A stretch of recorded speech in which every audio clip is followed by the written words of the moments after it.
Here's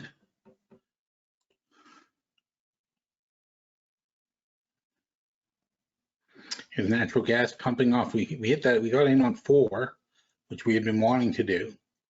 So we have that one long. We'll see how that's doing.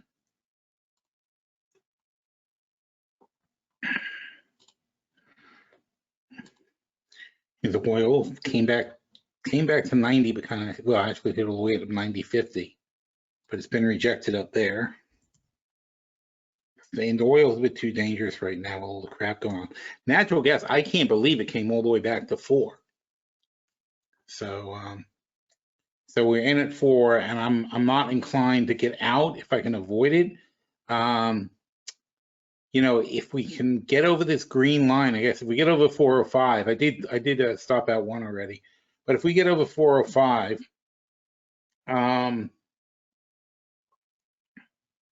I think I'd probably put a stop on 2 of them just to make sure, because at 405, if we take 2 off the table out of 4, it'll knock the basis down to 395. So then we could set a stop at 397 and lock in a profit, you know, at 3975. So that makes perfect sense. It's like a almost can't lose situation at that point. The NASDAQ is touching 15,000, also getting rejected there, but it doesn't mean much at the moment. A little, you know, you're bound to get a slight rejection when you test these kind of levels. So we'll see what it ends up as. Well, let's look at all the more live charts.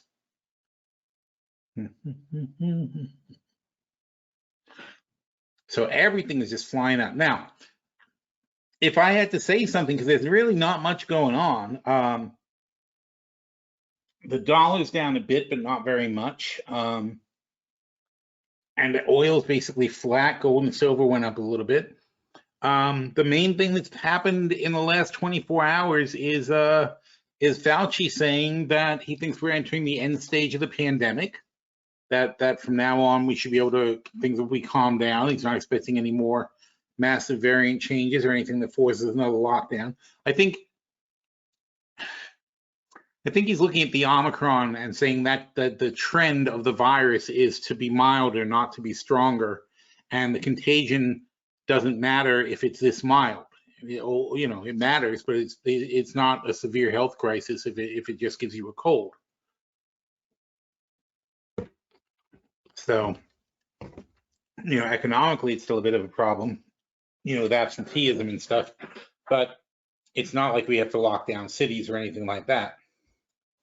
And even New York City is now in New York. At the same time, New York City announced that they are lifting mask mandates for businesses, not for schools yet, but for businesses. New York is probably about the strictest in the country for this stuff.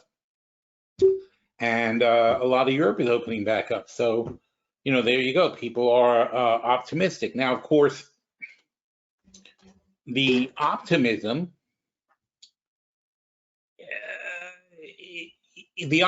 comes at a time when we're more worried about inflation than we are about COVID. And there's nothing about this that's going to cause less inflation. People are going to be going out and demanding goods and so on and so forth, and there's simply not enough stuff because we just got out of a situation where our manufacturing and everything was depressed. So I'm not sure what they think the economic story is going to be here, but it basically means the Fed's going to have to tighten more. There's not an excuse for the government to provide stimulus if there's no more COVID issues, and inflation is going to continue to soar out of control. So, you know, it's not really, it doesn't really, to me, mean that you should be doing this, but that's what the markets are doing. In the grand scheme of things, of course, you know, we're still at the top. We went to the tippy top, and we have a little mild retraction so far. And it's nothing that, you know, as long as we're holding these levels, which is staying out of our lower bounce zone. I think I had that on yesterday's chart, right? But as long as we're staying out of the lower bound zones,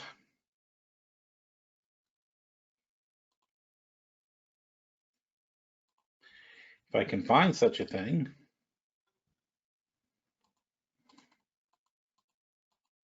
oh, be up here. Those are the high bound zones. Oh, I don't know. All right. Hang on a minute.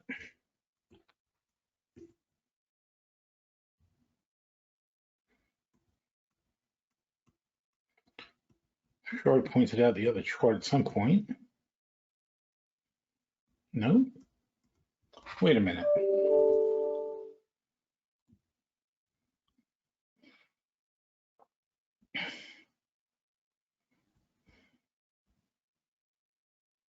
Oh, I'm sorry. These are the lower bound zones. That's why they're all green.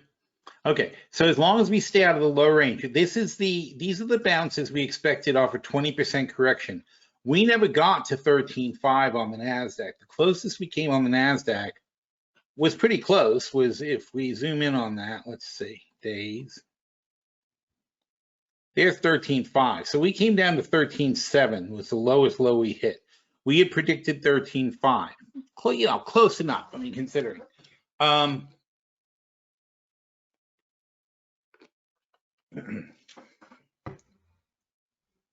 So that's the line we were actually looking for.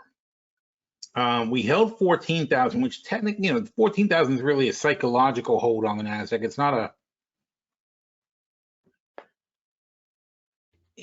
Actually, that's not true. I have to say 14,000 would be a weak retracement from 15,000. So if you say that 10,000 on the NASDAQ is significant, and it is because 5,000 was significant. You know, NASDAQ 5,000 was a thing for many, well, because it's only a 2-year chart, but NASDAQ 5,000 was a thing for many years. Oh, here you go.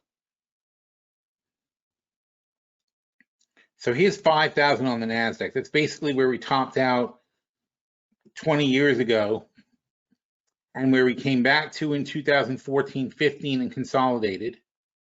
And that's where we took off from. Then 10,000 should be your next significant stop at that point, and then 15,000. Now, what is 14,000 then? The run from 10,000 to 15,000 is 5,000 points. A 20% retrace is 14,000. So this is a bullish, a weak retracement. 16,000 is an overshoot. Don't pay no attention to that.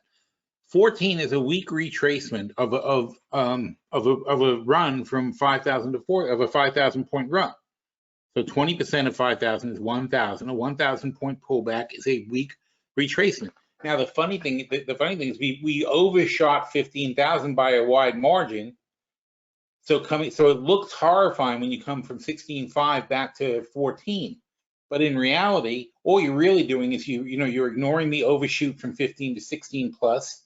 And then you're pulling back from 15,000 to 14,000, which is a very mild pullback considering you're having a 5,000 point run. So holding 14,000 is very bullish. You're still in a very bullish phase for the NASDAQ. Biodiesel Chris is big on the concept that, you know, that the reason that the market is going the way it is, and the reason the economy is expanding the way it is that we're into a sort of a tech nirvana, where the information economy isn't being properly accounted for, and a lot of this money that's being generated in these big tech companies and so on and so forth, it's not traditional and it doesn't fit the models that we're used to, and therefore you're getting these incredible pump ups in the market because it's just, you know, you're having to somehow justify where all this new money is being generated. How, you know, there's no economic modeling that shows that a bunch of people sitting at home staring at Google, you know, and watching YouTube videos are generating an income. But they are, because you're not purchasing a Google ad with cash as a consumer, but you are causing the advertiser to give Google cash in exchange for your potential to buy a product. So it's not what you learn in Economics 101, right? In other words, when in Economics 101, you make a widget, and then you advertise the widget and you sell the widget for a net profit, right? There's nothing in that model that says, and the consumer looks at the widget and wishes they could buy it and hits like and that's worth 10 cents. But it's worth 10 cents to somebody. If you see an advertisement for a brokerage service and you click on it, these brokers are paying $50 for a hot lead. $50 to get you to go check out their brokerage service for certain kinds of links they do. It's not for a click, it's for something better than a click, but whatever it is, however that model works. I don't know, somebody's trying to pitch us on it, and we wouldn't endorse any particular brokerage service. Even though we do kind of endorse Thinkorswim anyway, but they weren't the ones who were offering it to us. So, but the point is, there's nothing in an economic model of any textbook anybody over 30 has read, or certainly anybody over 40 has not read any kind of textbook that says that the value of you getting a person to look at your site or to look at your ad generates an income. It's a whole new paradigm. It really is a new paradigm. And so you as a consumer have a value, and this is where we're being currently undervalued. And that's an interesting thing also. Your time is what's being monetized. Your attention and your time is being monetized in a way where it was just drifting away before. So in other words, you're working. You work for Google. You work for Apple. Your job is to generate advertising fees for Google and Apple, and you do it, and Facebook and whatever, and you do it for free. You put in hours of work for these companies looking at the cat that's playing with the ball of string while there's a little advertisement in the corner. That's your job. Your job is to stare at a freaking cat video and get advertised at. You are a knowledge-based worker, and this is not being counted for in the economy. Nobody recognizes your labor because your labor used to be called leisure.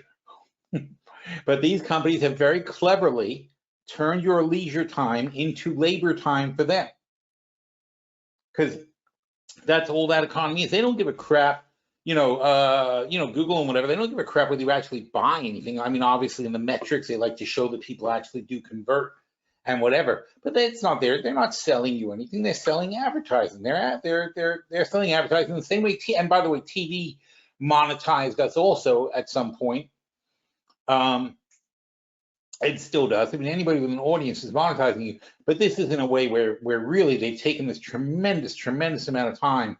I think my thing says my iPad tells me 4 hours a day I spend on my iPad, which is not my phone, because I'm not really on my phone, so it's really my iPad.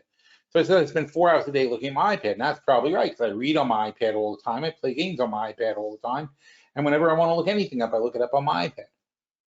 So, but 4 hours a day is a shitload of time. It used to be 2 hours a day, but in the pandemic, it's 4 hours a day, because I don't go out much, and I do sit at home. When I order online and so on and so forth, my food comes to me online. So it's crazy, right? But this is a very new economy that didn't exist before. And so here we are trying to figure out, what's worth what, when you never really thought about this incredible amount of unused potential in the economy, which was the time you're awake that you're not working. When you're technically not earning an income, you're not spending the money even online. You're not earning money and you're not spending money when you're doing this, when I'm putting in my 4 hours a day, but my 4 hours a day is 4 hours of labor that I'm contributing to Apple and Google and whoever's getting the cash from me. So it's an interesting thing. There is a lot of possible support for higher prices than we really think about. So in other words, that's why no one's saying we're going back to 5,000. That's just gone. 10,000 seems crazy, coming off of Taylor's 10 years ago, we were 2,500. That's insane. This is ridiculously insane. But let's say that all this was wrong. Let's say we were never properly valuing the numbers for Google and so on and so forth. So if we now say, okay, well, we should have been up around 6 or 7 at that time, and now we're up around 12, 14. I think is a reasonable range. So 14 is probably almost supportable if my screen time stays at 4 hours. But I don't think my screen time is going to stay at 4 hours. I think the end of the pandemic is going to cause a pullback, which we're already seeing in some of the earnings reports. But the end of the pandemic is going to cause a pullback in our online time. So, you know, when you live by the knowledge economy, you can die by the knowledge economy, because I think people are pretty sick and tired of sitting at home staring at their iPads. I am. I almost want to pick travel stocks, frankly. And I'm not sure how they're doing, but let's see. That's an interesting idea, actually. I mean, you almost want to say, I mean, I can't wait to go somewhere and do something. So let's see, booking DKNG, right? Oh, look, it's already, it's not actually low, is it? There's booking down. That's weird to me. And who else is oh, XPEX. EXPE, Expedia, right? No, look, see, somebody's already buying them. Those aren't cheap at all. I'm actually really surprised. That's a huge price.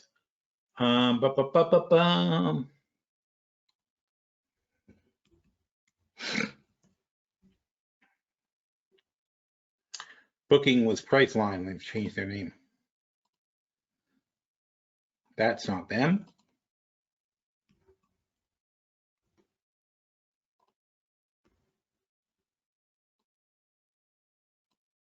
$104 billion, and they make, wait a minute, that's bullshit. Well, no, okay, I see.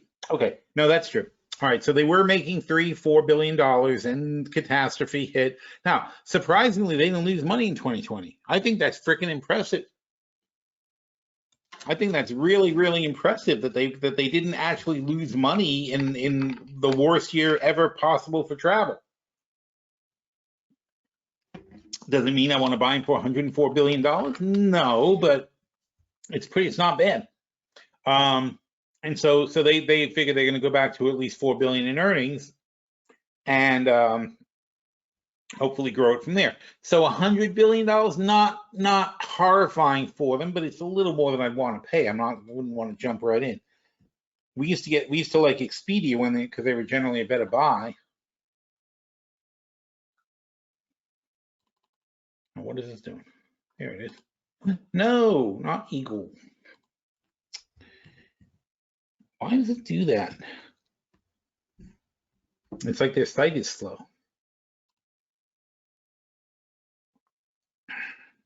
So Expedia is only $29 billion. Doesn't make them better because they're cheaper. In fact, they're not. See, now they're less credible, if you ask me, because Expedia at $29 billion. See, once upon a time we bought Expedia because it was way cheaper than Priceline. It was more like $50. That made sense. So Expedia never made more than $760 million and lost $2 billion in 2020, and now they say they're going to make $1 billion. That's so much less impressive than Booking, right? I'm like, I don't give a shit if you make $1 billion. I'm not paying $29 billion for you to make $1 billion when you can't even make this year. You're not even making money. That doesn't make any sense.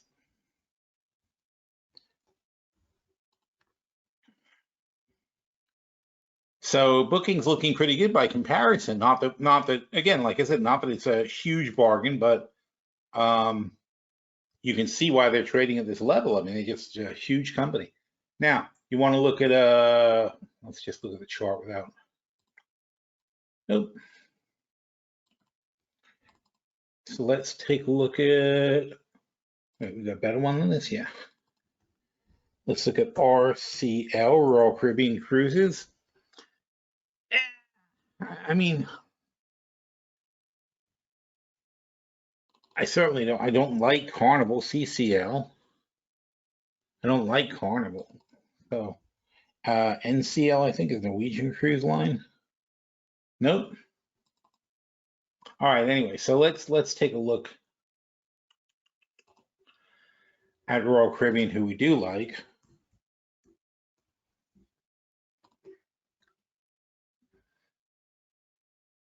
So they're also at $25 billion. Now, they've made in the past a couple of $1.8 billion, okay? They lost 10, $11 billion in 2 years. That's the problem. That's what keeps me out of these guys. That's just too much.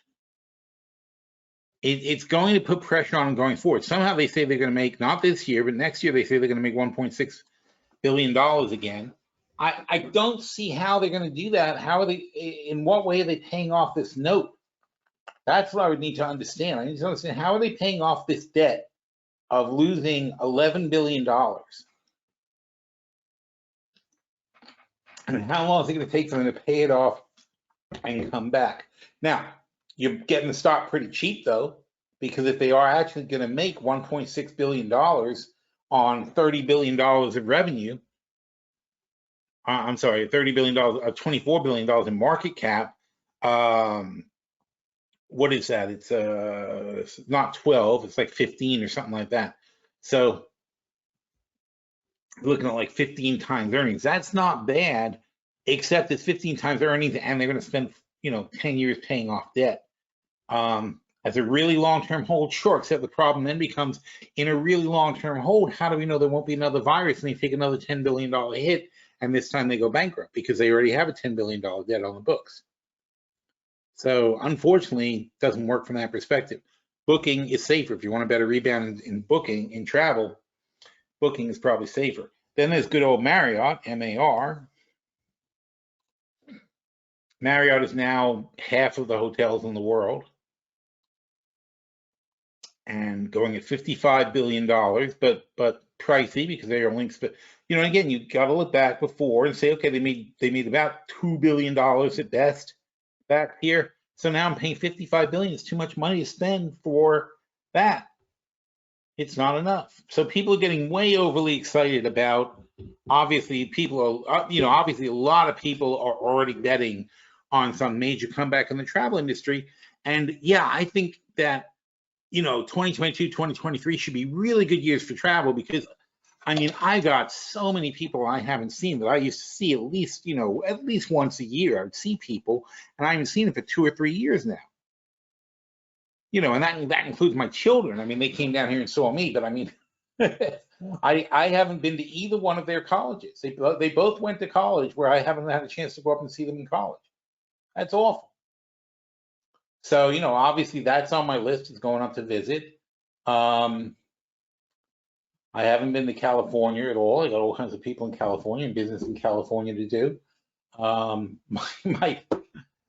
My cousin died in England. I didn't even go to the funeral, and I haven't seen any of those people in a long time. That's terrible also. So it's like I have backed up trips to take. I have a lot of stuff I got to accomplish.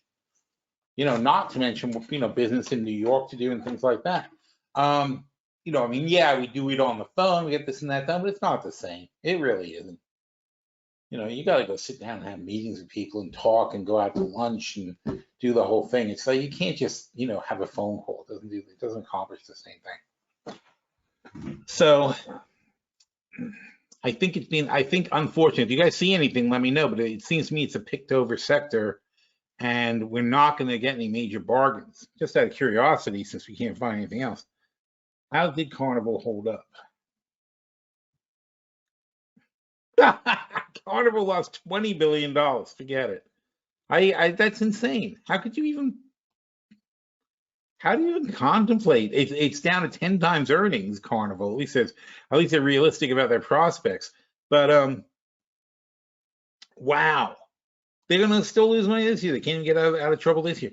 Look at that, $20 billion down the tubes. How do you come back from that? And it's not, it's not the $20 billion, although it is the $20 billion, but before they started, I'm sure they were in the green over here. Now they're like close to bankruptcy. And what if this happens again? And you can't say it won't happen again because it just happened. It's like the financial crisis. Everybody's like, "That'll never happen again." 10 years later, oh no, everyone's in trouble again. You can't just assume things are going to be fine. So no, apparently the travel sector has been picked over way too much. What's Wyndham? W-Y-N-D?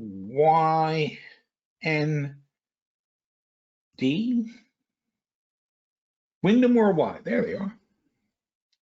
What is this W-I? W-I? No, Wyndham Hotels and Resorts. Those guys. They're the second biggest to Marriott. And they actually have more hotels than that. Ooh. Nope. Well, see, Wyndham is a lower, generally lower end hotel chain, but they've got more hotels as far as I know. It's a bigger number. They've got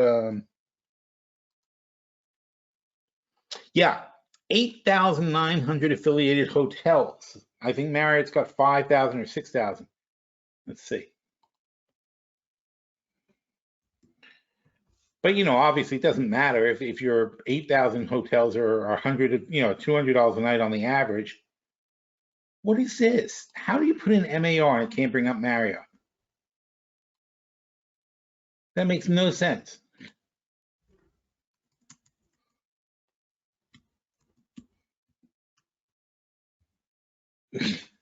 It doesn't bring up the thing that it actually is.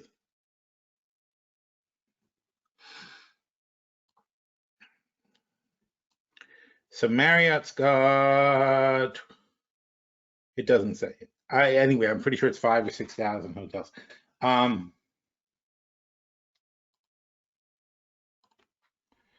How many Marriott hotels are there? Oh, 7.6 thousand. All right, so that's not much. They're not that far behind Wyndham. A lot closer than I thought. But anyway, so but Marriott is valued way higher than Wyndham. They earn much more money than Wyndham because they're generally more expensive hotels, better revenues per night, so on and so forth.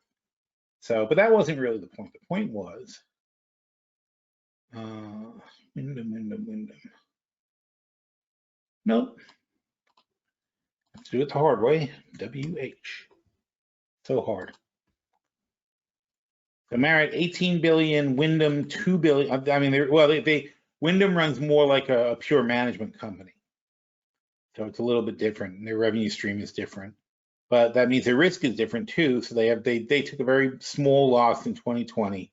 They're usually good for about 300 million a year, and they're valued 8.2 billion, which is unfortunately 26 times earnings. So I wouldn't buy them either. So I'm not finding anybody in the travel sector that I really think is a bargain.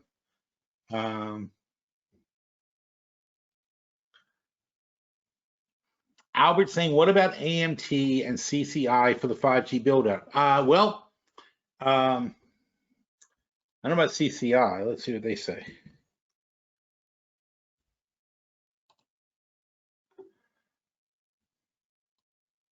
What does Crown Castle have to do with the? Oh, they have the cell towers also. Okay, so miles of fiber, blah blah blah blah blah blah blah blah. Okay, so it's going to be the same story as AMT. The thing about AMT that I do know, which I don't know much about Crown Castle, but the thing about American Tower is 5G.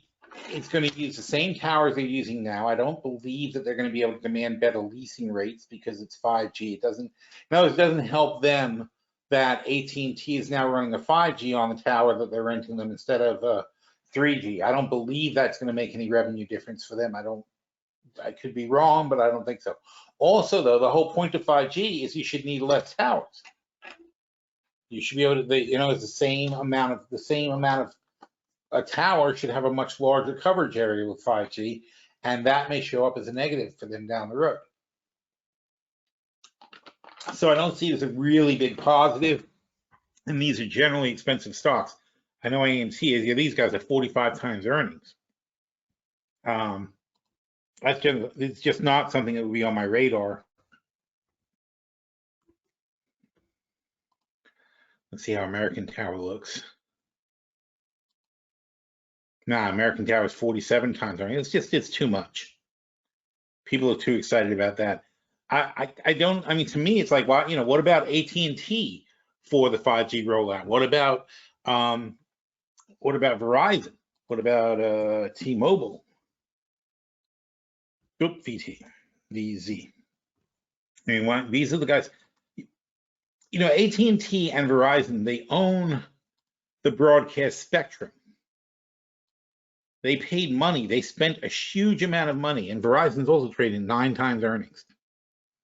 And speaking of, and by the way, speaking of stocks you want to own, okay, we just went through this crisis. You just saw what happened in the entire travel industry, right? What happened to the phone industry? Nothing. 19 billion, 17.8 billion, 22 billion, 22 billion, 23 billion. Nothing happens to them during a crisis. They're trading at 10 times earnings and they're bulletproof during crisis. Why are they bulletproof? Because who, again, changing paradigms, right? Who can live without a phone? I do not like phones. I do not, I mean, I'm very, I mean, I like them as far as like, oh, this is a great piece of technology. How cool is this thing? But as far as people thinking they have the right to call you and get you anytime they want, and that they get upset with you when they can't find you, it's just ridiculous. You know, I used to go wandering around Europe for a whole summer and nobody had any freaking idea where I was, and I liked it that way. I used to go skiing on weekends and I had a cell phone. In fact, I bought a cell phone.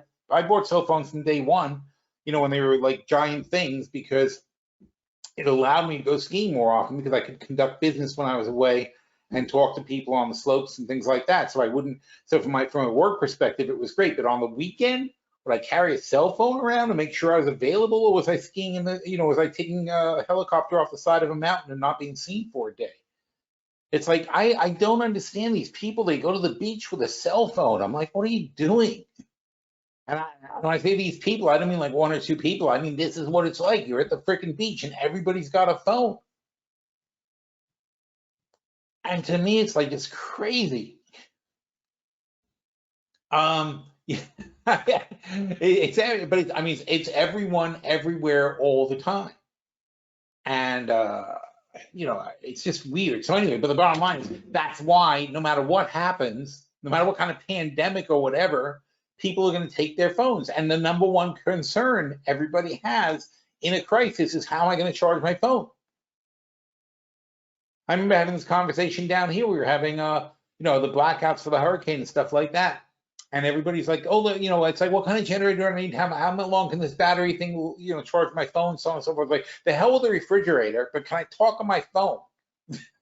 That's what everybody's concerned about. You know, God forbid you should miss a text or don't get a cat video or something like that. So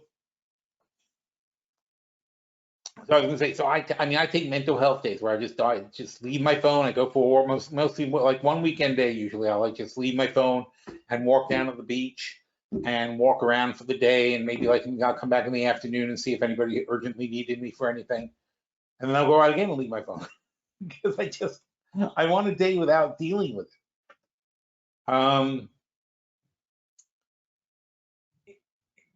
So anyway, but the point being that you know, Verizon and AT&T, they're the ones that connect you on the phone and all the other devices. And there were these auctions for the 5G spectrum, and they own it. It's an asset of their business. It impacted their earnings for the last 5 years because they spent 20, 30, 40 billion dollars each on 5G bandwidth. The government auctioned it off, and obviously Verizon and AT&T had to buy it to service their current base, not even to get new customers, to service their current base to expect them to have 5G. They can't not have 5G once it rolls out. You can't be half, you know, AT&T and Verizon are both in that position where if either one is perceived to be not as fast as the other, everybody's just going to switch. It takes you 2 seconds to switch your phone to your system to the other carriers. So you know, they can't allow that. It's not in their business model. So they spent the money, they allocated it over time. It's already in their net profits, has already been impacted by it, and now they get to sell the 5G service. And not only that though, but they are in a massive growth cycle because every single car has to be connected to the internet for it to function as a self-driving car. That's another 100, 200 million customers in the United States. That's almost as many customers as they have being added on for every self-driving car that hits the market. So over the next 20 years, they're going to add on every car as a customer. At the same time, all these robots have to be connected to Wi-Fi too, right? They also have to be connected to function. And this is all on Verizon systems and AT&T systems and then T-Mobile systems. They've got them. They've got it locked up. Until somebody invents something different, this is how it's going to be for these guys. They're going to have, so now Domino's Pizza, who has little delivery bots, has to have 5 phone accounts. They currently have one phone that rings, they pick it up and say, hello, Domino's, how can I ruin your health today? That's their thing now. So they got one phone line that comes into the place. Maybe they have an internet line for orders and things like that. That's what they pay now. But soon they're going to have drones that are hooked up to Wi-Fi. They're going to have those little robots that they're buying. They're going to be hooked up to Wi-Fi. And they got to be hooked the whole way. They can't be partially hooked. They can't just run next to the store kind of Wi-Fi.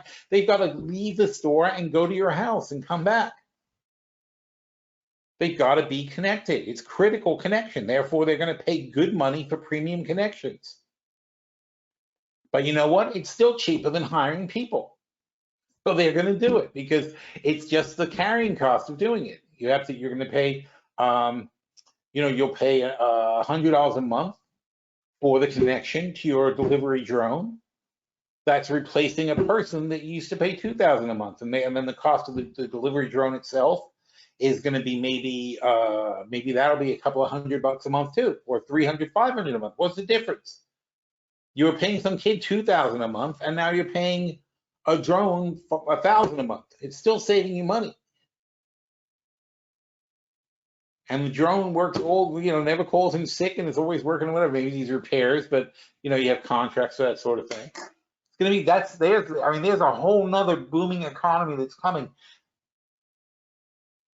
And it's funny, and then that unemployed kid who no longer delivers pizza is going to go home and work for Google and Amazon by playing games and staring at the screen all day. So the knowledge economy, hey, could be good stuff.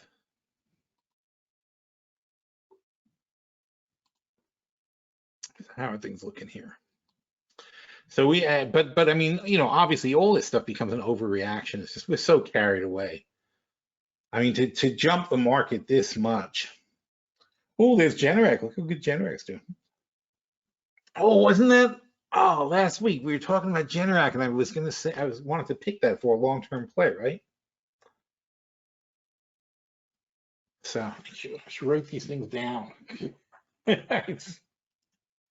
You know what it was? I was going to review the webinar for the. I was going to review and see what stocks we liked. And then something went wrong with the recording last week, and I never got a chance to listen to my own recording, and I forgot all about it. Forgot Generac is one I really liked, right?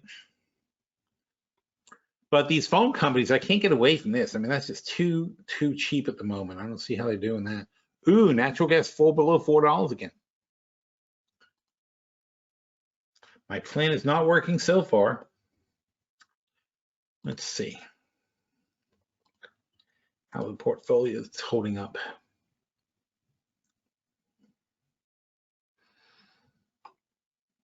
Futures now is getting clobbered. This was 100% last review, and now it's 86%. Because I mean, because these stocks are forward-looking for one thing.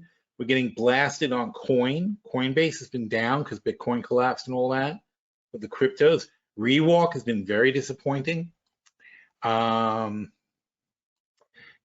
interestingly got cheap. I still like them down here. I think that's kind of weird. We did take off though. We bought back short calls, so it's not as bad as it looks. It's just what's left. Here's Delta. That's a travel stock we like. Was Delta? Are they still good?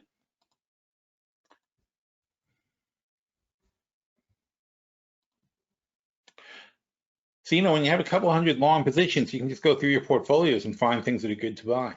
So Delta, $27 billion, makes $3 billion a year. Okay, so alarm bells should go off there. And again, I don't care about this, although this is awful, but they lost $12 billion. But we decided that $12 billion can be serviced when you're making $3 and $4 billion, right? So they make $3 and $4 billion in a good year. They lost $12 billion.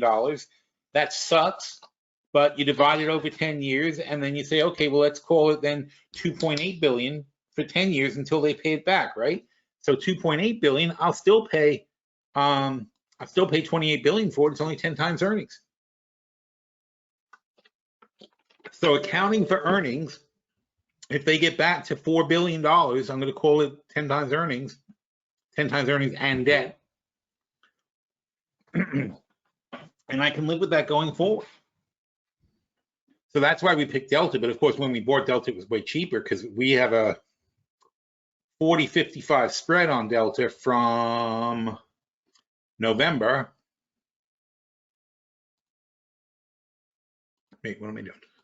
Oh, that was from November, and November was, oh, way down here. That's why. So November was like crashed out. So this is when we got into Delta. It was below 40. Now it's over 40. And we're in good shape, so. ERJ. Here's Ford. Ford just took a big pullback, but we don't care because we have the 10-15 spread. It's not like we don't care that it was 20. It didn't matter to us. Future Fuel getting killed. Not damaging to us. GoPro is so-so. IGT is doing well. Rocket Mortgage, they're disappointing. People are worried about the rates. Here's what's going on. We were just talking about this the other day. I did a thing in one of the morning posts. We're selling a lot less mortgages. The actual rate of transactions of mortgages is dropping very rapidly. Less people are applying for homes because why? The rates. They can't afford these rates. Oh.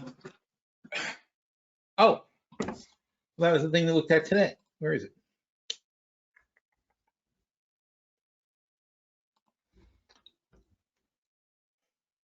it? Just this morning.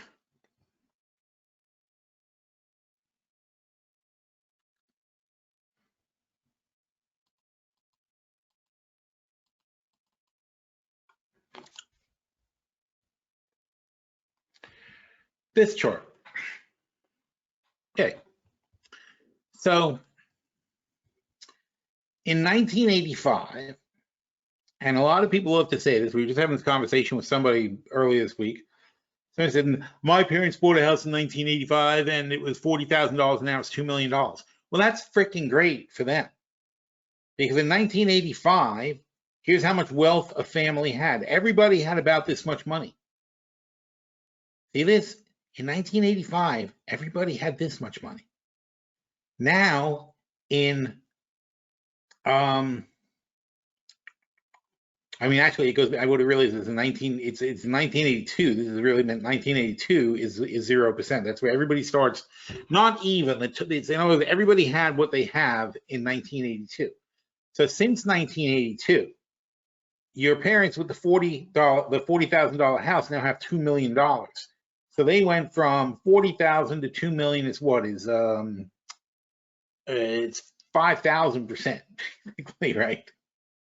So they're up here. They're here because they owned a house and it appreciated greatly in value, and their wealth increased substantially. All right, or in fact, actually, you can see here. In fact, I'm sorry, this is them. They're in the top 10% plus 2.9 million. They're actually only the red line. They're only here. So they gained 2.9 million in wealth. Okay, and that represents most of their wealth gains, whatever.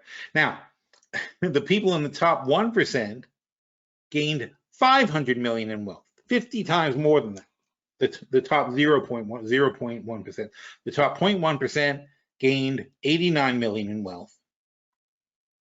And the top 1%, which includes these guys, gained $16 million in wealth. So in the last 40 years, the average person in the top 10% gained $16 million in wealth. That's what puts you in the top 10%. You have 16 million more than the people in the top 10% had 40 years ago. You have kept up with inflation at least.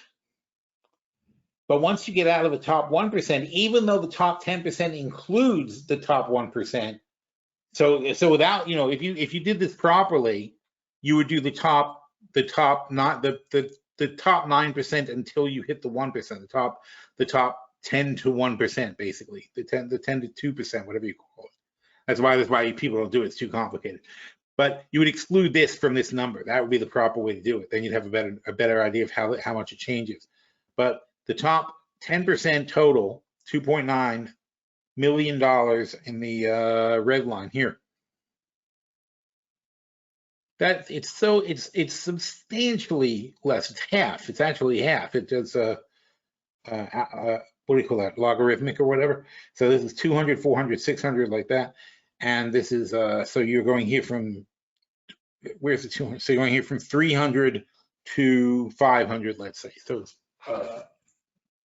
66% more.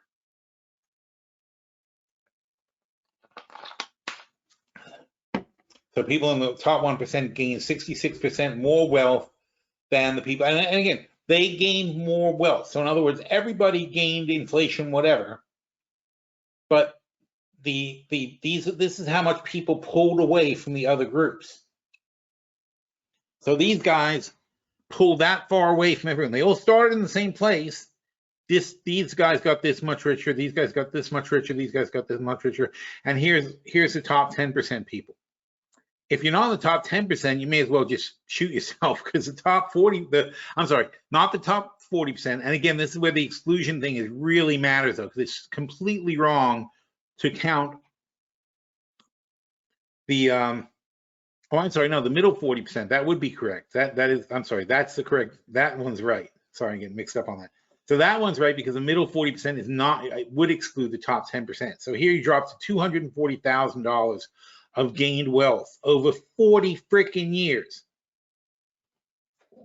That's $5,800 a year is all the money that was gained by the people who are below the top 10%, what we call the middle class, below the top 10%, above the median. So the amount of wealth they were able to accumulate in 40 years is $5,800 a year, and that's including inflation.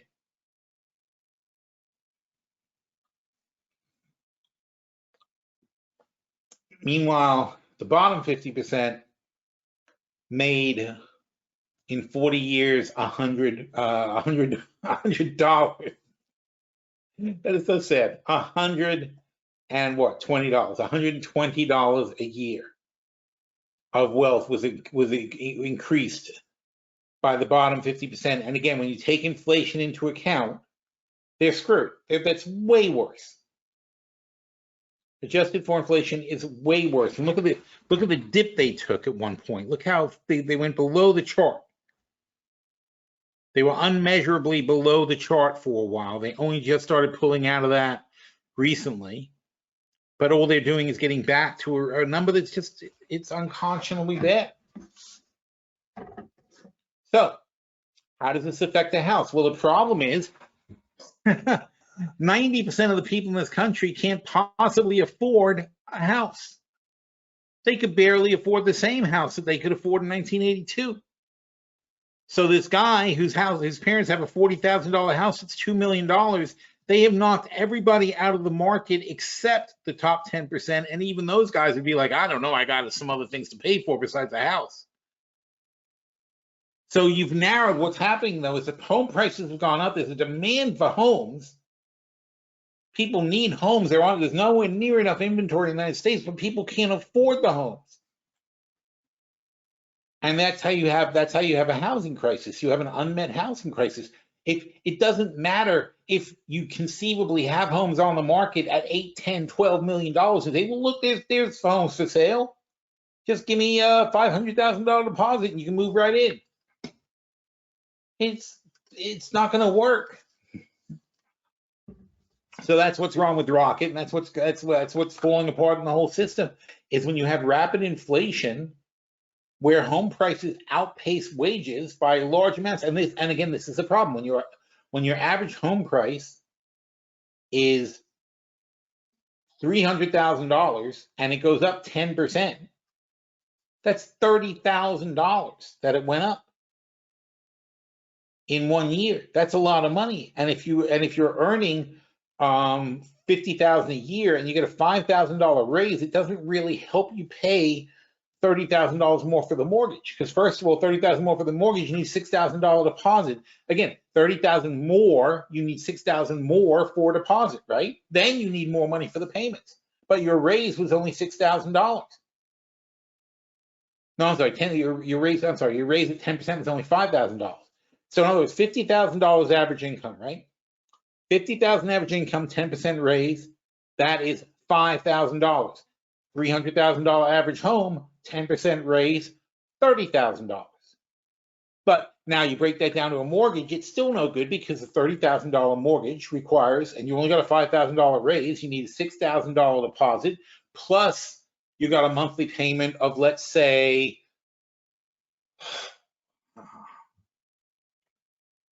$150 a month, I'm guessing. So you need to come up with $2,000, $1,800 in payments extra per year, plus $6,000. So now you can't do it. If your $5,000 raise did not cover it. And again, that's where you get into this number. These guys of the bottom 90%. The bottom 90%, everybody in this country, except for the richest people, have gotten raises of $5,000 a year, $4,800 a year on the average, in fact, that have done nothing to keep up with inflation. That doesn't help you buy gas. It doesn't help you buy ketchup. It doesn't help you buy any of the things. Steak, you can't go get a steak. You can't get a hamburger. All these things are becoming too expensive. So they can't afford to go get a mortgage. No matter how badly you want a house, it's not there. And that's driving more and more people into apartments. And apartments are going through the roof, the price of apartments. Now, rising apartment prices usually drive people to buy housing, but the problem is the housing is not affordable. So people have to stay in the apartments, which causes an apartment crisis, basically. There are not enough apartment units because people can't move out of their apartments to get houses. And this is all happening at record low rates. This is all happening with 3% mortgage rates. Imagine what's going to happen if rates normalize back to 6%. This whole thing is going to blow up in our faces. It's going to be a complete disaster. In theory, what should be happening is builders should be going out right now and dropping sticks on land and so on and so forth. And there should be a massive buildup of inventory. There should be 2, 3, 4 million homes under construction because we are literally 10 million homes short right now, 20 million homes short in the United States. Are we building it? No. Are we even looking to build it? No. And you know why? Because land prices are ridiculous, lumber prices are ridiculous, labor prices are ridiculous. We can't afford to build the new homes. We can't afford to build affordable housing. Therefore, this crisis will only get worse and worse. And this is with no interest rates and no immigration. This is happening. If we have immigration and we have interest rates and there's more demand for housing, I don't see how it's going to stop. It's going to be a complete disaster. And that's why you have a lot of big fund managers and stuff are actually predicting we're going to be heading into like a depression. You can't do this. You can't have no plan. And we have no plan at all for what we're doing with these workers. We have no plan at all for how people are going to get their first house.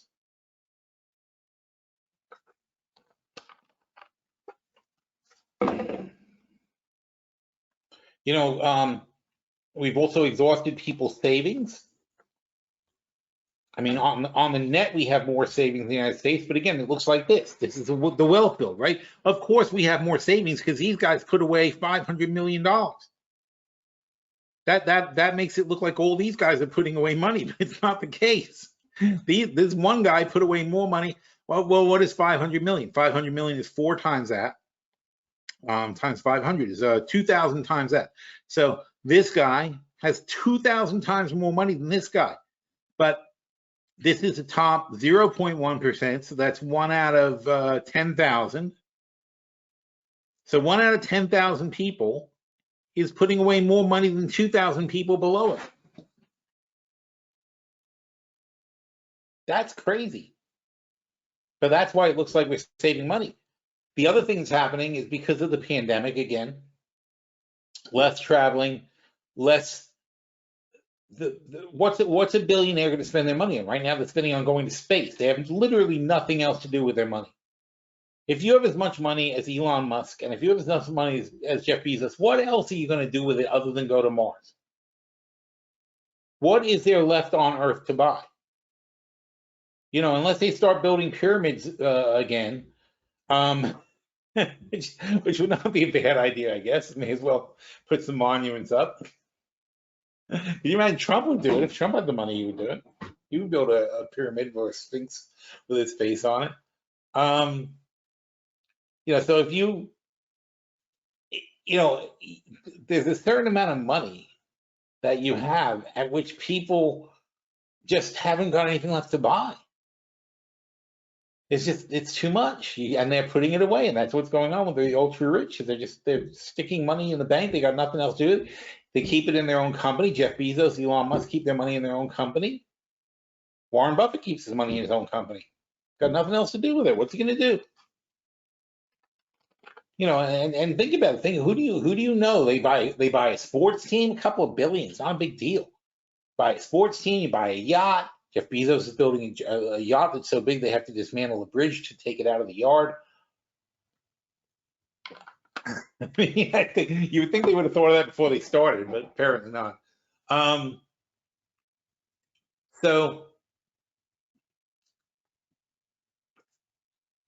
and unfortunately, one of the things that wealthy people have been doing with their money recently is buying apartment complexes because it's a hot new investment because of the situation. But then they make it worse. They make the whole thing worse because they buy up these apartment buildings and they start renovating them and gentrifying them. And now you can't even rent a cheap apartment because they're all being turned over.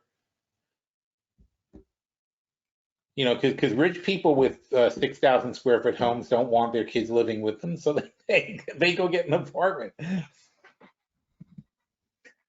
You know, the poor people who live in a 1,500 foot home, they got the whole family there. The rich people, they have 2 people and a maid, basically. The world is insane.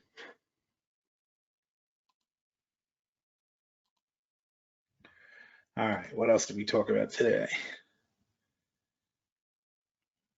Oh, and this was a good article too. So solving income inequality, not solving it. They're not solving it, but what they're saying is at least make it possible for somebody to change jobs and to move. And that's again back to the same problem, right? In other words,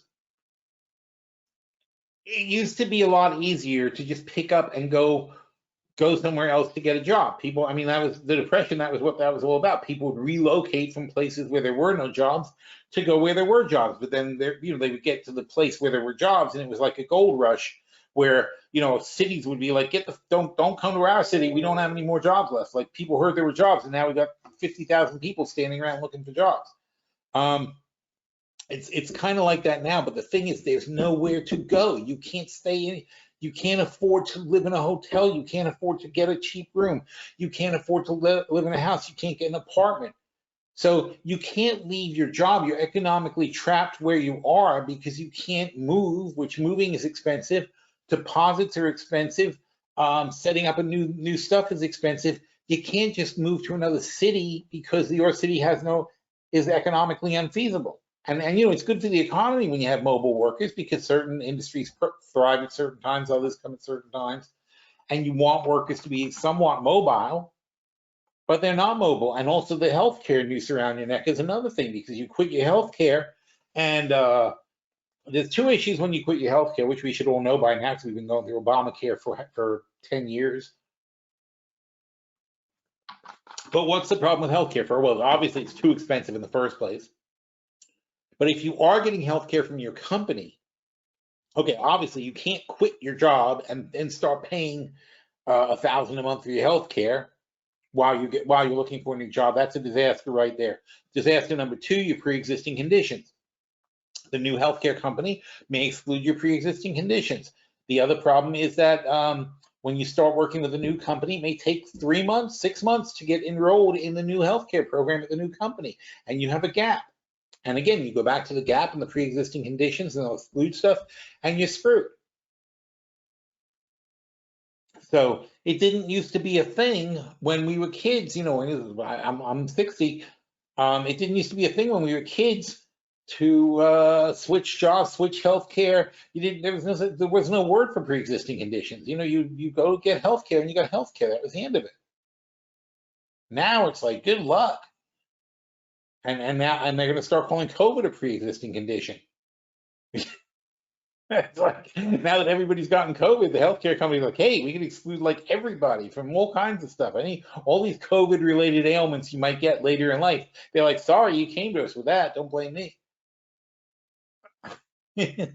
So, you know, there's the issue there. To increase economic mobility, you've got to have affordable housing in the places where you're operating, and you've got to have a way for people to move and be able to move their furniture and make deposits and buy new stuff and get a home or get an apartment. It's all, you know, for the people who really need to move and make better lives for themselves, it's inaccessible. We've gotten crazy.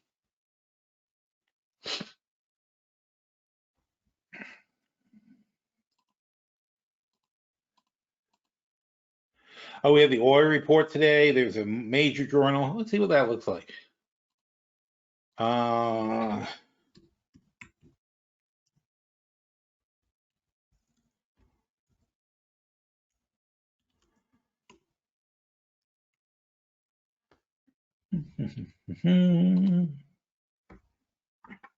no, I finished my tea. That's not good.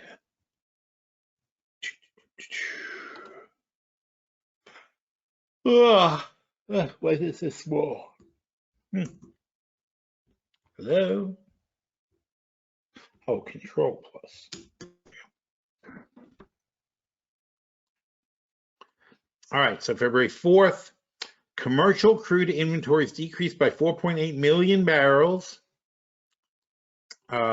Gasoline down by 1.6, distillates decreased by 0.9. That's draw. That's extremely bullish report, basically. But oil is already up so much that it didn't change things too badly. But a big net draw. All other oils actually even had a draw also, so there's no trickery here. Everything went down. Okay, we even took oil out of the Strategic Petroleum Reserve. They took 1,004 barrels out of the Strategic Petroleum Reserve, which is down 587 from 637. So we're down 50 million barrels from last year. So 50 million barrels from last year of Strategic Petroleum Reserve, but all total crude is down, holy crap, like 200 million barrels. We've seriously drawn down our total oil inventories. We're still exporting quite a lot, but not as much as we did last year. Last year we exported 3 million barrels. Now we're exporting 2.2 million barrels. We're importing a lot more. We imported 3 million barrels. Now we're importing 4 million barrels. So on the whole, yeah, we're definitely using more oil. All right, look at products supplied. Last year they were supplying 19.5. Now they're supplying close to 22. That's 2.5 million more barrels is being supplied. How is it being supplied? Well, by imports to a large extent. We're importing more. We're exporting less. That's 1 million and let's call that 1.5, 1.6. What the heck? So somebody's drilling something. So 1.5, 1.6.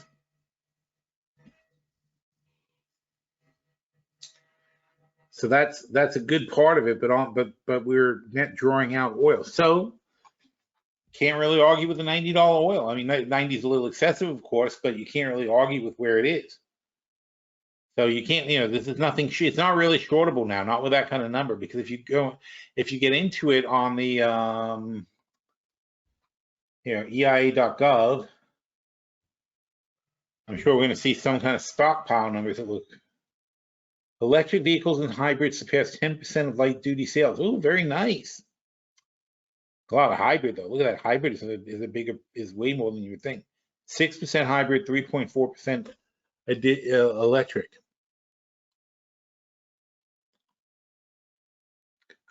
Short-term energy outlook. That might be it.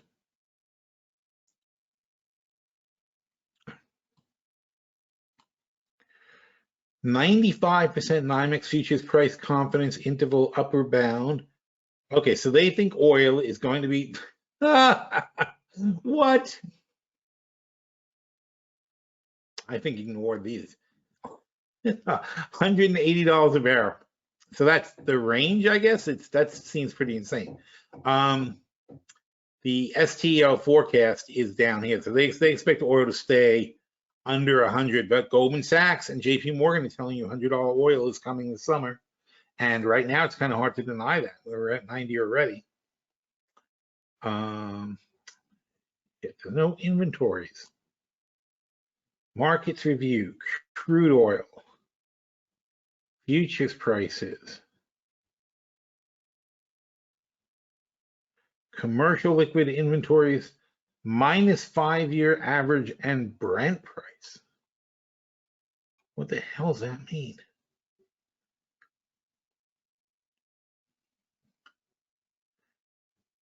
Minus 5-year average. That's too many words. I don't understand what it is. Brent price and S&P correlation, oil by region. They used to have better charts than this for oil. Crude oil, petroleum products. I'm looking for the ones that have the 5-year figures, tables, supplements, forecasts, prices, natural gas, U.S. liquid fuels.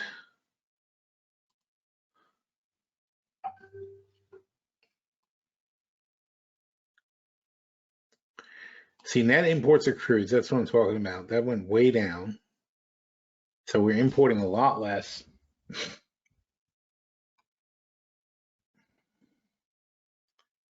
Gasoline and crude oil prices, gasoline.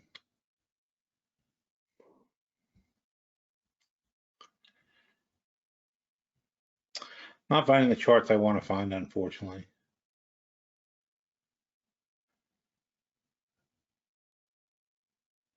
Nope, petroleum products. We looked at that already, right?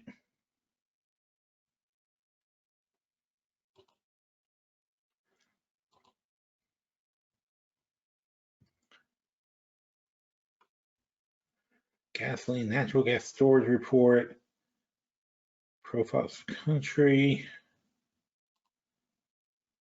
See, that's the one I want, except I want it for oil. See, but natural gas too is, I mean, it's a normal drawdown season. It's like we do run lower on gas this time of year, because obviously the winter fuel demand and so on and so forth. So we'll see what happens. But that's what I'm looking for oil, and it's called, all right, working gas and underground storage. So let's see.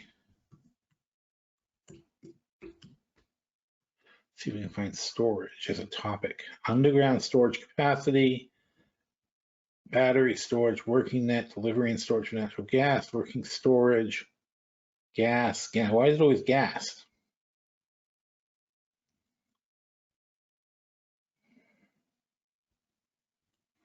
Oh well. Anyway, so I'm sure in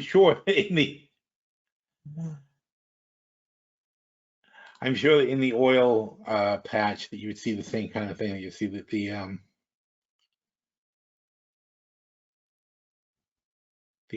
annual energy outlook. How about that? Full chart library.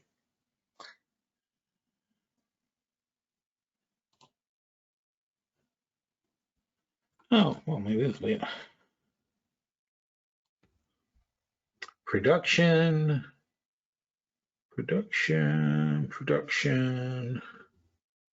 Biofuels. Nope, can't find it. Anyway, somewhere on here is the thing that has the same kind of chart that shows you the 5-year average and shows you where we are now. And I'm pretty sure we're in the lower end of the range. So there's definitely, at this moment, our inventories of oil are fairly low. I mean, they are 10% lower than they were last year. So last year, under 2 billion, and now we have under 1.8 billion. So therefore, we're down 10%. Not a crisis, not a big deal really, but crude oil itself, in fact, went from 69 to 410, so more than 10%, like 15% lower than last year. So we are certainly at the bottom of that margin, of that range.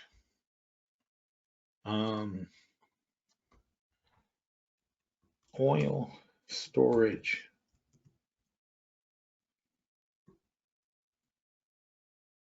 Yeah, oil storage report.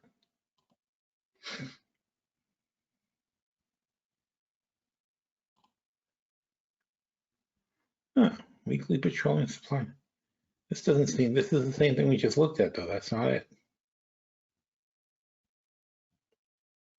Stocks of crude oil by pad district total. All right. Fuel oil, daily crude oil, spot prices.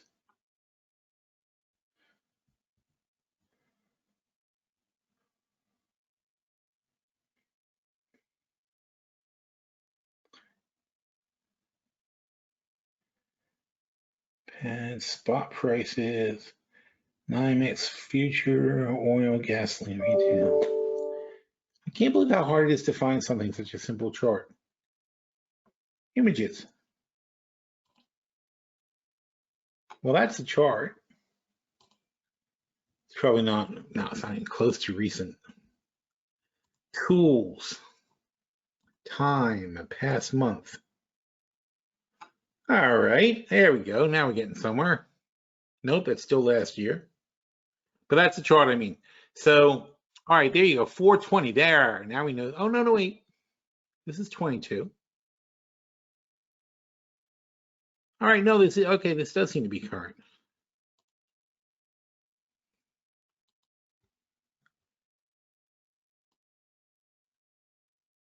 There we go. Why was that so hard to find? Petroleum and other liquids. All right, so as I was saying, this is where we are. We're at the very low range of the 5-year average. So you would then look at the chart. So looking at this, you say, well, okay, we're in bad shape here. It's getting worse because we had a big drawdown this week, right? So it's getting worse than this. And then you want to look at the 5-year price of oil. And the assumption is going to be that we're going to be as bad as we've been in 5 years. So let's check the weekly. Nope, weekly doesn't cover it. Yes, it does. It's 2017. So in the last 5 years, we have been this low before, but we've topped out at $75. So now we're at $90. So that's what you got to look at. Is you have to say, okay, so oh shit, where is it now? So annoying. That. Okay, there it is. All right, so in 5 years, this has been our spreads. Our lows have gone this low, and our highs have gone this high. We are at the very bottom of the barrel, but over the last 5 years, we've never been above $75, and now we're at 90. All right, but the trend is definitely down, so we're going to go lower than we've gone before, and that means, and we're going to go lower than we've gone before at a time when usually the inventories are building back up. So you take that into account, and you can see how you can get to 90. You know, you can logically say, okay, this is enough demand and a low enough supply, large enough demand. We have an imbalance, and we're going to get to 90. And there's no shenanigans. That's what we always look for in these reports. There's nothing really out of the way that says that something shouldn't be a certain way. These numbers seem to make sense. And now we are seeing a swell in demand meeting up with a lack of supply. And that's not going to be a quick fix. So we may actually not be able to get out of this too quickly. So you got to be very, very careful trading oil. We had fun for a while shorting it when it went up too fast. But now, either way, I wouldn't touch it. This is just too hard, too close to call right now. The natural gas, I think, is kind of silly low. I'm not sure what's going on with the natural gas. So if oil is going to go to 100, I can't see how natural gas is going to stay under 450. But unfortunately, it's at 398.8 now. So it's a little bit lower than $4, but I'm kind of content to hold on to this level. I like it here. All right, let's see there. Where were we? Futures now, right? Yes. So 10% of the cars are electric and hybrid cars. They think this year 10% of all cars will be electric cars. So that's basically doubling last year's sales in electric cars.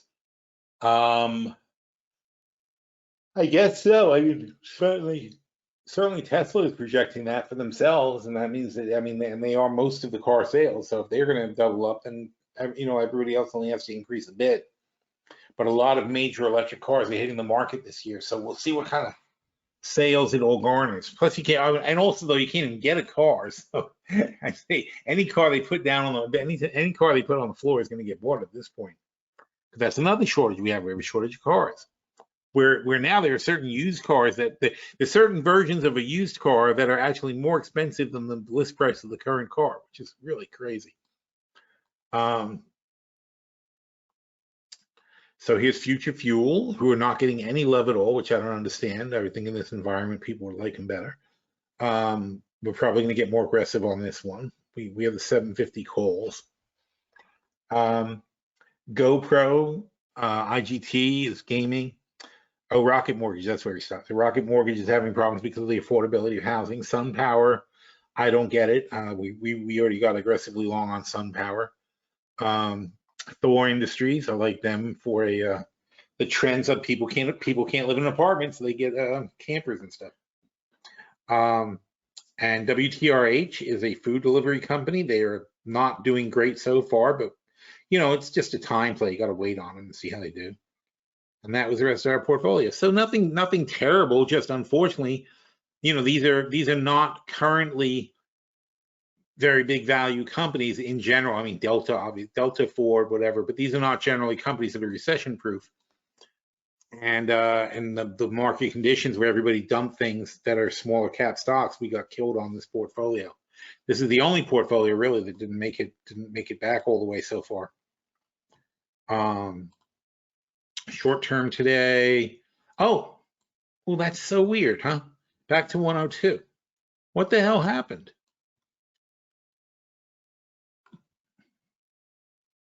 We just reviewed this thing. Hang on. That was today, right?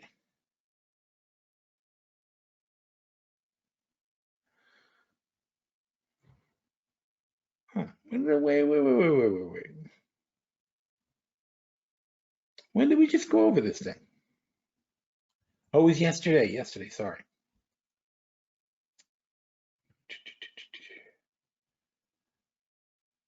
Good God. All right, a lot of stuff. I'm like, did I write all those words?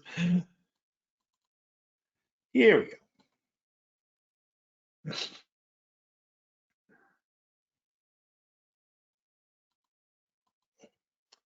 So yesterday, there it is. Okay. Oh, so yesterday we were at 103. All right. Yeah. Okay. So yesterday 407 was the total. This morning, oh, I know what it was. I posted this morning. Now I know what I was thinking of. This morning I looked at it and posted it because it was at 407 this morning. And then I said STP. And then I was curious, and then we were at 375. See, that's weird, huh? So we were at 407 yesterday, and I said we dropped $31,000 since we reviewed it yesterday. Damn it.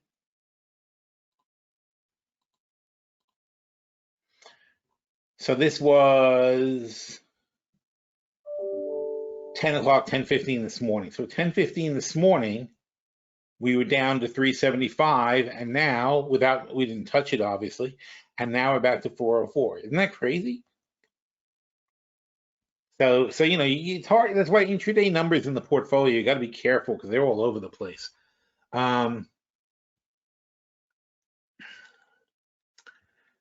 So CMG, took a look at this. CMG, we're short on CMG. They just shot back to 1,600. They went up 150 bucks in a day. They had a 10% day today. So that sucks because I said in the last review that I didn't want to I can't buy these back. I don't believe that they could possibly hit 1,800, but all of a sudden they jumped 150 bucks. Oh, here's good old Coinbase again. Here's Lebu the biotech. Hey, biotech's doing good, and we only just bought those, or just sold those. Here's W, that's a leftover, but we're hoping. Oh, they're right where they're going to expire, worthless. Yet we're being charged 36,000 for them at the moment. TZA, I don't know what changed so much since this morning. It's crazy. But we have the Dow, we have our TQQs. Fortunately, we sold 10 of our TQQ puts that were in the money. They're still in the money. It's a 175 spread, but TQQ's popping back up pretty fast. And we sold 10 of these things for $43,000. The net of the spread was less than $43,000.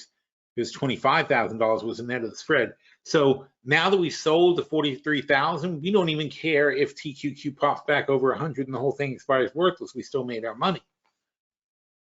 And the net now is only $30-something thousand. So it's about $33,000 net now. So if we sell another $33,000, as long as we sell another $33,000, take it off the table, that's fine as far as getting into cash on it. And we do have a good amount of cash with $272,000 in cash. So no, I mean we don't have any major bets. It's weird. I think the only thing I can imagine is the VIX must have gone up or something. I don't know what the hell happened. No, the VIX went down. I honestly could not tell you why we bounced back so hard. It might be just we had an unfavorable reading in the morning, because you know how you get the worst part of the bid-ask spread, so there may have been some bid-ask spreads that were kind of crazy and against us. But the bottom line is that the good thing here is the short-term portfolio. Where is it here? Oh, we go back to Tuesday. So the short-term portfolio, when we reviewed it yesterday, we decided we had adequate protection, and today, so I said not taking any damage. There was nothing to change here. And it's just that we have probably, we have $900,000 worth of upside should the market go down, protecting our long-term portfolio. And our long-term portfolio is mostly in cash. So we are well protected.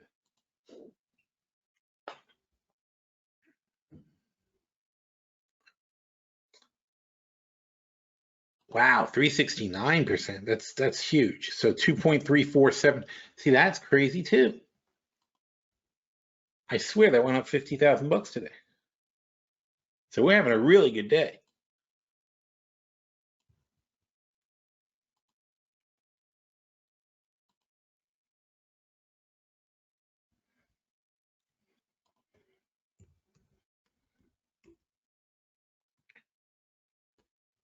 Yeah. It was 2297 at 10 o'clock, and now it's 2347. So basically $50,000 improvement, and it's 102,000 total improvement for the day. So we're getting some crazy stuff. But that's just the way the market is. I mean, the way these stocks are moving up is just crazy in recoveries. And what we did is, of course, keep in mind the cycle that we go through. Is the market pulls back, and step one, we already have hedges. This is the key, though. We already have hedges. That's the insurance. And we made a point about that this morning with this nice gentleman. Damn it. This guy. Spitznagel. so Mark Spitznagel, from, I forgot the name of his fund, Universa. Universa is his fund. He's the CIO or the CFO, one of those things. And he's I mean, look, I almost feel like it's self-serving to say he's really smart, because he basically just says exactly what I keep telling you guys, that hedges are insurance, and you treat them like an insurance policy that's going to expire worthless, and you don't sit there and curse out your life insurance company every day because you lived. That's not the point of life insurance, is to say, oh shit, I lived, what a waste of money. That's not how it works. Eventually you're going to need it. So you need to put a reasonable amount of money aside as an expense on a regular basis to cover yourself. That's what hedging is. We always put some of our money aside to pay for our hedges. So when I say first we have hedges, it's like, yes, we start off with hedges. We add long positions. We're covered in case anything goes wrong with our long positions. When we have a retracement in the market, our hedges start doing well, our long positions start doing poorly, but we still have plenty of cash in the long-term portfolio. So we use it to improve our positions. And what do we mean by improving? What's the main way we improve our positions? We buy back the short calls if they're, if we feel that they've gotten to the point where they're not really worth keeping anymore, we'll buy back some short calls. That gives us much more upside when the market bounces. We also roll our long calls to lower strikes, rolling our long calls to lower strikes. And we're very strict about this. We don't do it if it's going to cost us more than 50 cents per dollar that we roll down. But if we roll down $10 in strike for $5, we not only we captured $5 additional dollars of being in the money, right? That we paid for. So we've already set ourselves up for a double on the new money we put in, but we also have increased the delta of the option, so that when we come back, so when we went down, maybe we had a 50 delta, right? Because we had, let's say with the IBM $150 calls, and the delta is 50 on those. So for every dollar IBM moves, they change 50, they'll go up 50 cents, right? That's the IBM 150s. But if we roll down to the 140s for $5, we've done two things. Let's take a look at IBM. And I'm just making numbers up just to be clear. It's not like I know exactly what this is, but you see, it's not even a 150. So let's say we have the 140s, and the same story. So if we have the $140 calls and we spend $5 to roll them to the 130s, okay? What happens? We put in $5, we roll to the 130, so now we've put ourselves $7 in the money. But we also increase the delta. Let's use a real life example here. We'll take a look at what IBM is. Oops.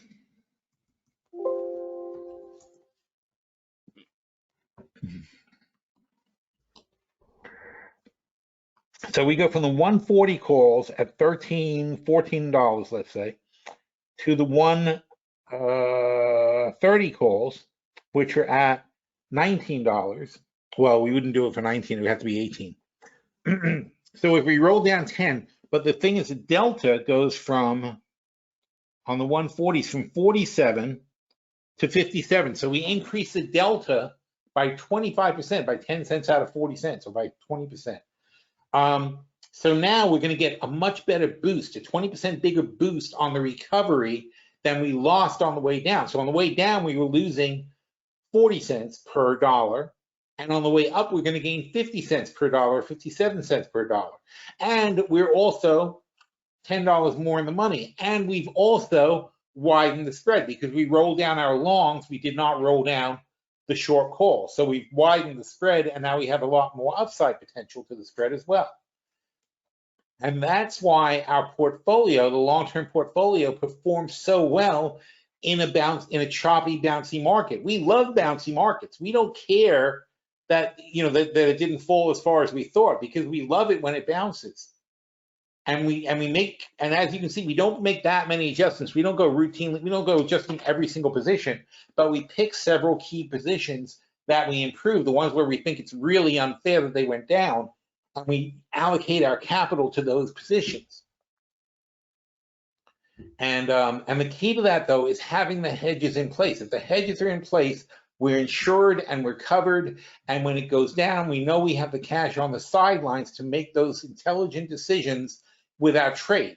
When you have positions and you're not hedged or you're overextended, what happens is when the market goes down, you just sit there and cross your fingers and pray that it comes back, but you don't do anything beneficial for yourself. What's the point of having a nice sell-off if you can't buy anything? And that's why in the long run, this is very, very hard to wrap your head around. In the long run, having cash on the sidelines is better than being fully invested. It's going to be better, even though it seems worse, even though you're not making as much money as you want to make, even though you see a rally and you're like, oh man, I got half my money in cash. That's the wrong attitude, because making money when the market goes up is easy. It's making money when the market goes down that's hard. That's where the challenge is. And you want to be prepared for that, because the market does go down on a regular basis. In fact, virtually half the time it goes down, it just nets up over time. But there's plenty of times when the market goes down. And if you can make money in those times, you'll be fine forever. That's the whole difference to this system, is because using the system and hedging yourself properly means that when the market goes down, you stay relatively flat. When the market goes up, you make great money. And not having those losses is what saves you. Smoothing out your returns, so your average, instead of your average being minus 25 plus 25 and 0, your average is 0. And in a flat market, we make money, so it's plus 10, it's 0, 10%, and 25, instead of plus 25 minus 25 and 0, which averages to 0. And we're going to get 35%, so over 3 times we're going to average 10 point something percent versus 0. And it's so hard to realize without going through it and without understanding it. And I've been running these portfolios longer than we usually do, because usually once we make 100% in a portfolio, we shut it down. I wanted to go through the down cycle and make sure people understand why we do this in an up cycle, because the up cycle can be kind of boring. We're very layered. You know, we buy some stock, we buy some hedges, we buy some stock, we buy some hedges. And the whole time with the hedges, because yes, the short-term portfolio was down 50% not very long ago. And we keep buying the hedges, but the short-term portfolio is only $100,000 when it starts. The long-term is $500,000. That's a proportion. But the short-term portfolio is down 50%, and now it's up 100%. So from where it was, it's up 150% from where it was before. And you know, that's the insurance kicking in, though. That's how you get paid when there's a correction. But because we have that, it didn't give us the pressure to have to sell off our long positions. And all we had to do, as I said, is make those beneficial adjustments. And those beneficial adjustments are so sensible. Stock goes down, you know, back to a chart. So in other words, IBM goes from 140 to 130. We roll our longs from 140 to 130 to take advantage, or probably from 130 to 120, whatever we did, who cares? But we roll our longs down $10 to take advantage of it. So we maintain our spread in the money. And then all we do is have more upside. And now the same short one, if we had short 160s before, we still have short 160s. And if this turns out to be a quickly corrected thing that then goes on its way, we now make $10 more on the upside. And that's $1,000 per contract. So that's the key to this strategy. But if you can't take advantage of it, what are you doing? If you don't follow it and follow through when the situation comes up, what are you doing? So what happens is now, and this is the other thing though, it's got to be done over time and adjusting, because now we are more invested. What happens? We've used more cash in our portfolios, and because we've used more cash, we didn't use much, by the way, because I didn't have faith in this rally, but we used some more cash, and because we used some more cash, it means that we are just like whatever company that was. It was Royal Caribbean. Just like Royal Caribbean, right? It's fine unless there's another immediate downturn. Now we haven't got enough cash. So you want to stay out of that position. That's why last week we cashed out those TZA calls. I wanted to have cash in case the market shot back up to buy more shorts with. And on the other hand, now that we've recovered and now that we've got whatever that crazy number was in long, now that we need $100,000 stay in the long-term portfolio, we want to look for something to cash out. We want to make sure we didn't overdo it on the short puts. We don't want to leave ourselves overly exposed so that if another downturn comes, we're ready to cover it. All right. And by the way, though, that's the point. When we make a 100,000 long-term portfolio, now reflexively, I'm looking for things to sell. I'm looking for things to raise cash in. And how do I raise cash? Well, isn't it interesting? Because when the market went down, we bought back some short calls. How do we raise cash? We sell some short calls. So certain stocks bounce, like IBM. And if we had bought back the short calls, now is a good time to sell them again, right? Because we were happy to have them sold last time. It was at 140. Now it went down. We bought back the short calls. Now it's back to 140. Sell them again. How do I get cash into my portfolio? This week, we sold, this month for sure, we sold a lot of puts in the long-term portfolio. What do the puts do? They put cash in our pocket. And at this point, so in other words, when the market dips, step one, we sell some puts if we don't own the position already. Step two, if we own the position, we roll the long calls down. And step three, we buy back short calls if they've lost a significant amount and we don't feel they're worth the cover anymore. And then step four, we start putting the cash back in the portfolio by selling covers on our new position. And of course, we've sold some short puts and putting more money into our hedges also to make sure that we have better downside protection. But like I said, we currently have $900,000 of downside protection. So I think we're good in the short-term portfolio. And it doesn't just cover the long-term portfolio, it covers all of our portfolios. But we, other than the Futures Now portfolio, which is down about $50,000, okay, none of our portfolios need cash. I would like to put cash into the Futures Now portfolio, but I'm going to try to avoid it. You know, unless we're desperately low, I try not to transfer cash out of the short-term portfolio. That's why it's got such a ridiculous amount of cash, but that's what it's there for. It's there for in a crisis when if we have low liquidity in one of our portfolios, we can put some money from the short-term portfolio into one of the other portfolios. We hardly ever do that. We did it with the dividend portfolio back in 2020 when the market collapsed. We put money in the dividend portfolio and we put money in the butterfly portfolio also. Both of them had low liquidity, so we put more money in. The long-term portfolio never needed it. It recovered. Although the long-term portfolio was at some point down close to 50%, but it recovered obviously.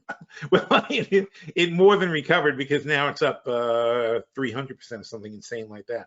Yeah, 370%. Look at that. See, while we're talking, it's going up. What the hell is the market doing? Like while we're having this conversation, it's going up. Oh yeah, look at that, like a rocket. So anyway, so we're in pretty good shape. The VIX is still, look at the VIX is still 20. It's like, keep that in mind though. The VIX has spent most of the time, here's the 20 line, most of the time the VIX is under 20. And the VIX is still over 20. So as long as the VIX is over 20, I wouldn't be too complacent.